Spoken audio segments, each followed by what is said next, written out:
You're listening to RIA Radio, the nationally trusted name in real estate investing. We dig deep to discover investors' why in real estate. If you want to skip all the BS and get in investors' heads, you're in the right spot. Be one of the thousands to check out RIARadio.com.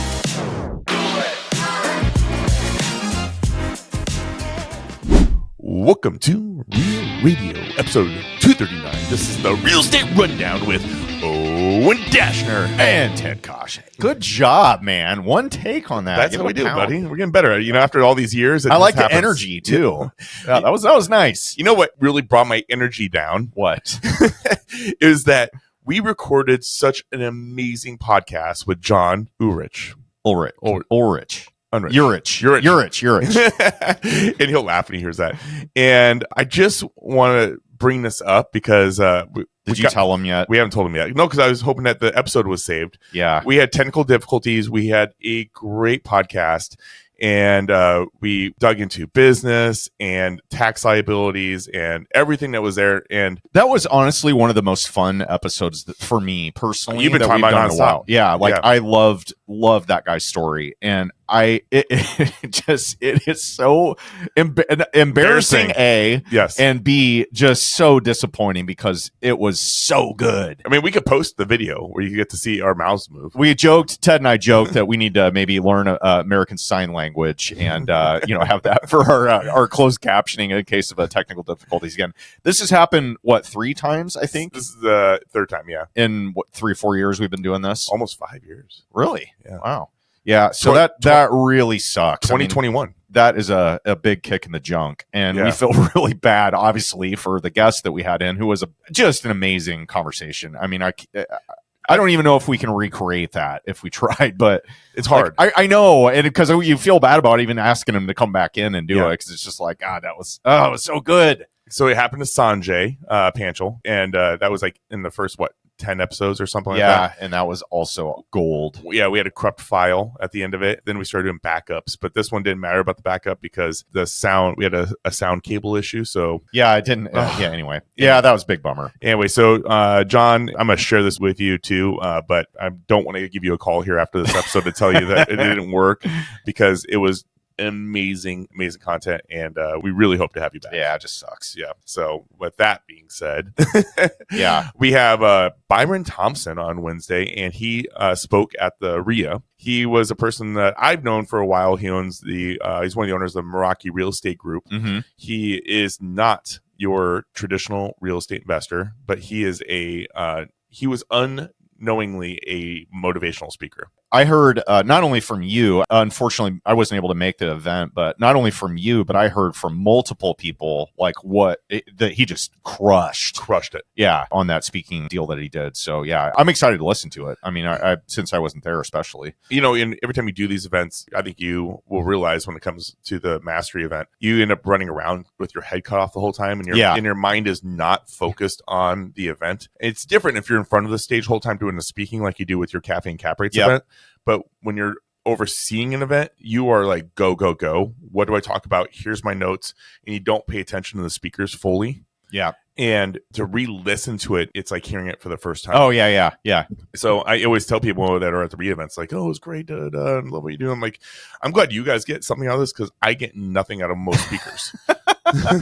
Yeah, I definitely got a taste of that, which we'll talk about more next week. But yeah, no, I'm excited to listen to that one. So Byron Thompson coming up on Wednesday. Tune into that. Well, one thing I'll tell you is he speaks to his real estate group. He's got a successful real estate group consistently. And I told him, I was like, I think you found your next calling for motivational speaking. You're probably one of the best speakers I've ever heard. And after that, he's just like, the feedback he got was consistently on that same. I'm like, dude, you're gonna be a professional speaker speaking. Yeah, he's gonna next time. You're gonna get an invoice now. Be careful what you promote. I've already paid all my invoices. I'm done. Oh man, yeah. So that's coming up on Wednesday. What do you got going on in your world, Teddy? Crazy part is, so I'm also a real estate agent, and I think I had 4 investment listings expire in the last month. When's the last time that's happened? I mean, it happens here and there with investments, because a lot of times, maybe they're not the right price. Price too high.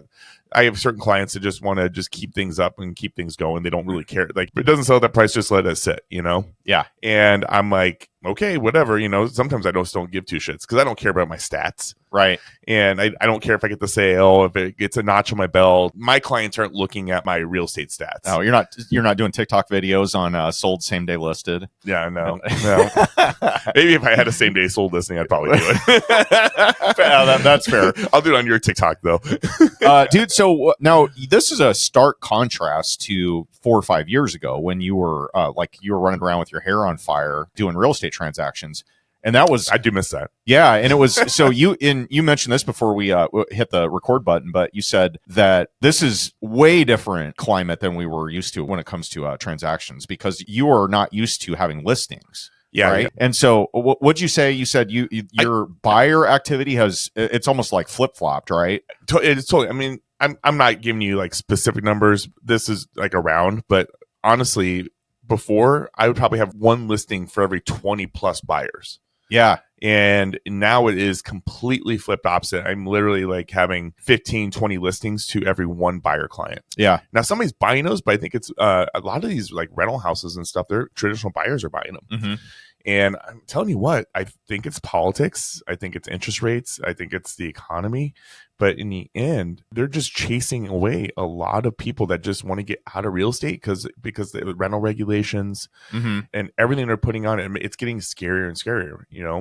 Maybe we're gonna have to have Section 8 mandatory acceptance. Yeah, in the applicant pool. Yeah. And, I always try to listen to all the books people suggest to read. Mm-hmm. And I was reading Trump's Art of the Deal. Okay. So that was an oldie. Yeah. I didn't realize it was done in the 80s. Yeah. 87, if I remember right. And so I never listened to it. But it was really interesting because he did deal breakdown after deal breakdown. And he talked about how there in New York, they made it mandatory to have what's called when the pricing stays the same. Rent control. Yeah, rent control. He was talking about how rent control went in the 70s and 80s, and then all the big ballers started selling off their buildings, but they retained right to the land. Yes. And it was a complete switch in the market down there. Yep. And that was really interesting. I'm like, because, we're hearing more and more about rent control happening. Yep. And I didn't realize that was like a World War II thing that was brought back. Oh, I don't know about that part of it, but yeah, that recently changed too. And I think, didn't we talk about this a couple of weeks ago or something? With the Billionaires Row in Manhattan. Oh, yeah. Where, they're basically going through a huge shift right now because a lot of the people that were longtime tenants in buildings, that land has now been, I think it's not reassessed, but they basically redid the valuation with the ground lease that they have with the occupants in the building and some type of an arrangement there. Maybe it'd be worth diving into the details on that just to kind of do a little case study, because that's a unique, I mean, that doesn't happen in most other cities. But it's crazy. It's definitely a shift, and there's a lot of people thinking that the rates are going to drop this year. But what do you think about that? Yeah, what is it going to do? A quarter point? What's that going to change? I talked to Rochelle Icy, a local lender, and she's like, they're assuming that that's going to happen. It's already baked into the interest rates. Mm-hmm. I think the latest stat I heard was like the market is pricing in, what was it? How many rate cuts? Like 3 rate cuts. And but there's the market is expecting a high 80% chance of a rate cut in 2025. But I'll tell you, I mean, this changes on a weekly basis. Every time they release new economic data like core PCE and the PPI index and the jobs reports and inflation and all of those things. So I think it's just such a moving target that it's real difficult to predict. But the interesting part about it is when the federal funds rate gets cut, it doesn't necessarily directly impact the mortgage market like we've talked about before, which is more closely tied to the 10-year treasury, which is a bond. And the appetite for bonds has really not been great, especially for U.S. debt. And they have to keep those interest rates high, the yield on the bonds higher to attract investment into them. And so the more demand there is, the more the yield goes down, right? But that's what will affect the mortgage rates more so than the federal funds rate. So I think there's a misconception out there that it's a direct, one-to-one effect. A quarter rate drop in the federal funds rate equals a quarter rate drop in mortgages, and that's not true. I've never dug into this stuff. I've heard you talk about it over the years, and that's where I've learned what I do know. And then, I listen to Drunk Real Estate, which, constantly talking about these topics. Yep. But as an agent, I originally didn't understand that. Yeah. So your traditional person just hears, oh, rate drop, interest rates are going to drop. And that's what I always thought. I'm like, I always kind of like directly correlated a rate drop. Oh, I can go get a mortgage that much cheaper now. Well, I mean, let's face it. Unless you work on Wall Street or in some type of higher level finance type of role, or you're really in depth in the bond markets or an investor that pays attention to that stuff, I mean, it's just useless information. I mean, more or less. But I think there's 95% of people out there don't understand that. They think federal funds rate drop equals mortgage rate drop, and that's not the case. Yeah. It's more closely tied to the 10-year, but it's not even exactly tied to that. It's just weird. But I think, I don't know, I would guess if you had a gun to my head right now, I would say we'll probably have a 25 to 50 basis point drop before the end of the year, but the inflation's sticky. A lot of food, vegetable, 38% increase in vegetables. And meat too. Yeah, and so there's consumer products, plus we haven't seen the headwinds from all of these tariff activities that have happened earlier in the year, I don't think has really been realized in the economy. But there's talk of, Walmart has talked about increasing, 25% of their product lines because of increased costs and tariffs and things like that. So I think the end of 2025 is going to be such a lagging effect because we won't even know that data until, a quarter into 2026. So we'll have to see how this all plays out. But it's kind of a guessing game because, if the Fed goes crazy with cutting rates, inflation's going to spike. And if inflation spikes, they can't really do a whole lot to counteract that. So it's, stagflation is one of the worst economic conditions you can have. And that's when you have, runaway inflation and interest rates that are also high. I've been really trying to track my personal expenses, my business expenses. It's one of my goals that I'm trying to really get on top of. The household budget. And, I would... how's your car expense? Line item. Honestly, been the best it's ever has been. Oh, really? I thought with all the problems we've had. All under warranty. Oh, yeah, that's good. But anyway, my food budget would never exceeded $1,000 a month. Oh, really? So you guys you cook at home a lot. Almost every day of the week. Yeah. And that has ballooned to almost $1,700. If you spend $300 a week at the Hy-Vee local grocery store, and then I'm spending $500 a month at Sam's Club. Yeah, that's interesting because your bourbon budget has gone down significantly in the last couple of months. But I only drink here. Yeah. So interesting stuff happening in the economy. Keep a close eye on that. And this is one of those things where it's like the market already prices in what they're expecting. So if that ends up happening, it ends up being almost a nothing burger, but it can react violently the other way if the news comes out that didn't hit the market's expectations. True. So stay tuned in the fourth quarter to kind of keep an eye on that stuff. But I think, we got pesky inflation. I really don't know that interest rates are going to be all that much affected. Even if the federal funds rate drops 25 or 50 basis points, I don't know that mortgages are really going to be going down a whole lot, honestly. Really hope they do. I do too. Yeah, I could use some refis. Yes. So I had a kind of a fun morning. So I talked about this today. Yeah, so far. I say. I brought this up, I think, a couple episodes ago. We had a property under contract in Council Bluffs, Iowa, a mixed-use building right next to one we already own. Just closed on it this morning. With the other partners? Yep. And so it's cool. I did a little video walkthrough of that for those of you that follow me at Owen Money Real Estate. It when you actually do that type of stuff. Yeah, I'm going to try to do this more and more. And I think it seems like I get a lot more, how a lot of people that are in investing, they post all the good stuff. It's like, did my 25th closing today, or made $30,000 profit. I like their shit video. Yeah, so I got a lot of feedback that people find it more valuable or interesting to see the dark side. Relatable. Yeah, relatable. That's a good way to put it. But so this is one of those braggy little snippets. But yeah, we bought this building this morning and bought it for, it was asking price was $299. We bought it for $250 with no counter offer. Is this the one next to your other building? Yes. Yeah. And so it's got 4,000 square feet of office on the main, and then a 2-bed, 1-bath apartment above. The 2-bed, 1-bath apartment is only going to be $5,000 to, get a unit turn done. And then it's good to go. So refinish hardwoods, repaint, a little bit of drywall work, and then, not much else, little light fixtures, stuff like that. But that one should rent for $1,200. Now, the downside to commercial properties in general is the fact that if you have a vacancy, it can take a long time to get those filled, depending on how big it is, what the setup is, how many square feet, all those kind of things. 4,000 square feet, and this would be basically, there's not really any way you can chop it up. So you got to have the right user to get that. So it could be a good fit for a law firm, a medical office, something like that. But do you have somebody that you could reach out to? Well, so Mark Hanwright with Heartland Properties and Pillar Property Management. He's taken over him. You should, man. I want to get him on here. He's extremely smart. I know that name really well. Good dude. And he brought us the building next door to that too. So we bought 2 of them from him. And now we just turned over management to his company too. So he does a lot of commercial leasing in Council Bluffs, and we're going to start marketing this thing for $15 a square foot. So do the math here. We bought it for $250,000, right? It's stupid money. So let's say our note on that is going to be, I don't know, I haven't even done the math. It's going to be like, $2,200, $2,500. Let's call it $2,500. Let's just do it, 1-to-1. So even if it costs that, and it takes us, let's say, 4, 5, 6 months to get the commercial space leased, which it could, but at $15 a square foot times 4,000, you're talking $6,000 a month for one tenant plus the apartment above. So let's call it $7,000 we could potentially get in gross rents here, and not a ton of rehab. We may have to do some tenant improvements in the commercial space, but that's pretty stout, man. And when you get that thing leased up, so if you buy a mixed use building like this, the quick way to get revenue coming in is to finish the residential part and then get the commercial space marketed right away. And once you get that thing leased, then you can take that to a bank and you can say, hey, I want to refinance this. And the appraised value is going to be based on the net operating income, which is going to be monstrous compared to the debt service and everything else. So I'm excited. I think this is a huge cash flow opportunity that is really tough to find in this market. Now, the partnership that you have on this is the same partnership you have on multiple properties, right? Yeah. And so you'll do that under the same LLC? Yes. Now, here's a question for you. And maybe a couple people are thinking about this or not. When you create a partnership on this one, do you guys all have to put a significant amount of cash in up front, or does the business already have enough cash in it to cover that?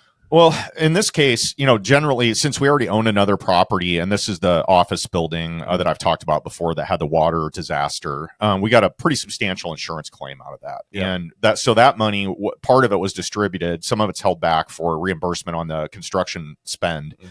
But yeah, we have enough in this particular case. We have enough in the account to kind of like float both. If you didn't, and this was a new partnership coming together, mm-hmm. Obviously, you guys have your deposit, and you guys would all figure that out and split that going in. But obviously, there's going to be some construction costs and then some carrying costs while you get this thing up and running. Ideally, how much money would you ask from every partner to put in there, or would you ask for a monthly stipend to go in as those bills are coming in? Well, I think the better move is you get a construction line of credit at the time of purchase. Yep. So if you're going to do a deal like this and you don't own a lending business like I do, then when you go and you get it under contract, you go to let's say you go to a commercial bank, and you're like, you want to get a note on it. Typically you're going to have to put 25% down or whatever. But you can also you can negotiate seller carrybacks in there. Is 25 the going rate now? Because it's always been 20 in the past. But is it because it's commercial or you what? Could find 20. But generally, a lot of times you go to a commercial bank and they have never done business with you. Even if you have a pretty decent background and experience, they're probably going to want more skin in the game from you. So 25 is more common if you've never been to a lender. Now, like my lenders, I can sometimes get 85% LTV on some of these deals. So that's baller status. That's years and years and years of having a lending relationship with them and me proving that I'm a good borrower and not missing payments and drama and all that. So you earned that. Yeah, I really did. It's not a brag. It's just saying I did what I said I was going to do all these years, and they trust me. It's kind of like the interview we did with John that you'll never hear about. Right. And he's like, I didn't just get that Bentley in one day. Man. I really wish could have told that story. I bought that Bentley because that was 20 years of investment of my life and time. Yeah, and everybody, all they see is the end result. They don't look at all the pain and the suffering going into all the hard work. But so to put a finer point on this, basically, how much money should you put into a deal like this? It depends on what your LTV is, what your down is, and then how much construction's needed. Did you get a construction loan? Is there a seller carryback where you maybe don't have to bring as much out of pocket?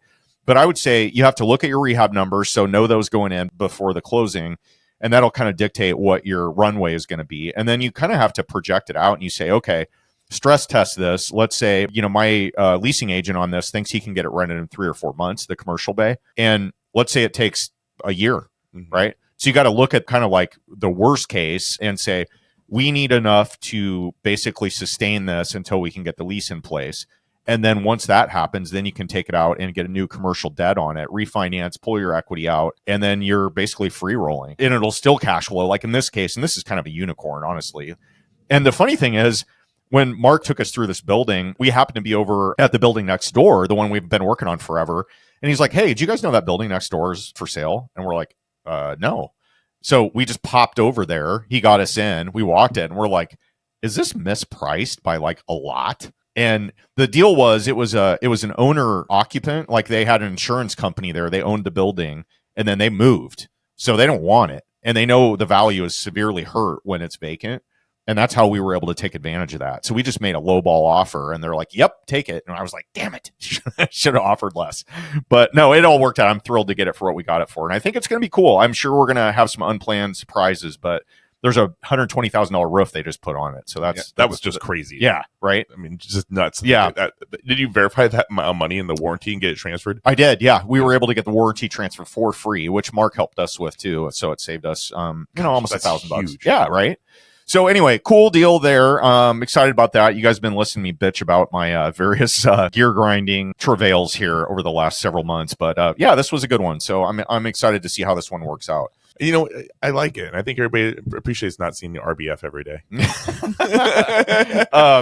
Hey, so I had another thing I wanted to bring up, and we're going to talk a little bit more about this coming up, obviously, in kind of a recap. But I was listening to Wyatt Simon talk.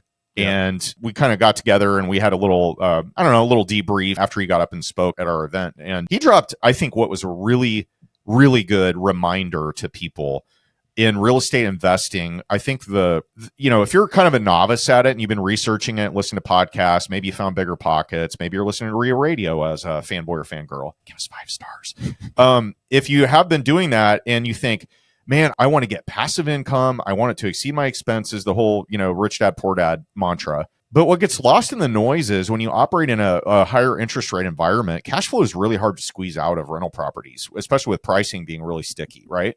Mm-hmm. And I think what gets lost is it's really, really difficult, especially if you're like in your 30s, 40s, you got family, stuff like that, and you got, lifestyle creep.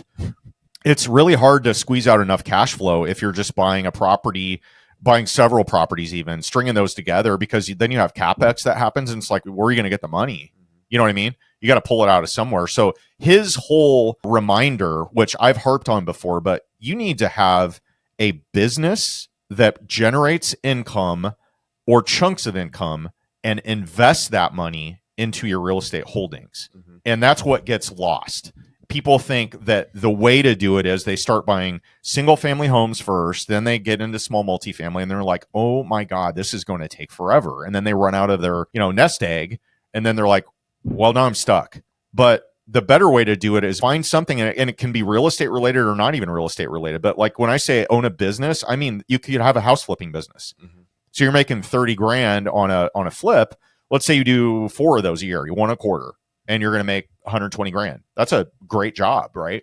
You can take that money and just plow it into your multifamily holdings or whatever your investment choice is. And that is how you build your portfolio.